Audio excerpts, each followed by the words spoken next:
J'aimerais dire à quelqu'un, lorsque Jésus est dans un endroit, il attire la foule. Mais le problème, c'est que les personnes ne sont plus sensibles à ce qu'est la personne de Jésus.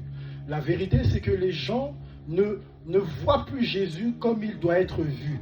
Et les gens même, au lieu de pouvoir se rapprocher, alors que lorsque l'on leur dit « viens dans la présence de Dieu », ils ne sont plus sensibles à ça. Et nous voyons maintenant les églises désertées. Nous voyons maintenant, lorsque tu viens dire même à une personne, viens, on va prier, viens, on va pouvoir être dans la présence de Dieu, tu vois que cette personne te dit, non, j'ai autre chose à faire. Mais là, nous pouvons voir que lorsque eux étaient sensibles, ils savaient que lorsque Jésus était là, il y allait se produire quelque chose.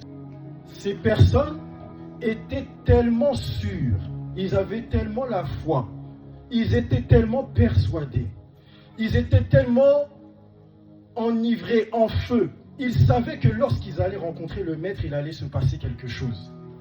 Ils savaient que lorsqu'ils allaient rencontrer le Christ, que c'était sûr, il allait avoir leur guérison. Alors ils ont brisé le protocole. Qu'est-ce qui s'est passé? C'est qu'eux-mêmes, ils ont vu qu'il y avait la foule, ils ne pouvaient pas rentrer. Ils ont fait quoi? Ils sont passés sur le toit. Mais je crois qu'ils ont dû porter le poids du paralytique, le monter sur le toit. Et à partir du toit, maintenant, ils ont maintenant enlevé les tuiles, ou je ne sais pas si c'était à cette époque des tuiles, mais en tout cas, ils ont fait un trou. Parce qu'ils étaient persuadés. Ils savaient que le Maître était en bas. Et que s'il voyait le paralytique, il allait être guéri. Mon Dieu, mon roi. Aïe, aïe, aïe, aïe, aïe, j'aime cette histoire. Parce que ces gens savaient que lorsqu'ils allaient rencontrer le Christ, ils allaient recevoir leur guérison. Lorsque quelqu'un rencontre Jésus, il transformera ta vie. Mais c'est quoi? C'est maintenant ces personnes, ces amis, ces gens l'ont aidé, ils l'ont porté et ils l'ont amené pour qu'il soit guéri. Je prie dans le nom tout-puissant de Jésus que Dieu te donne des amis comme ça.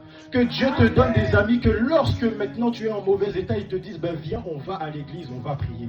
Que lorsque tu es en mauvais état, ils te disent on va chanter un cantique. Viens, qu'ils te prennent sur leur aile, parce que c'est ça au fait la foi.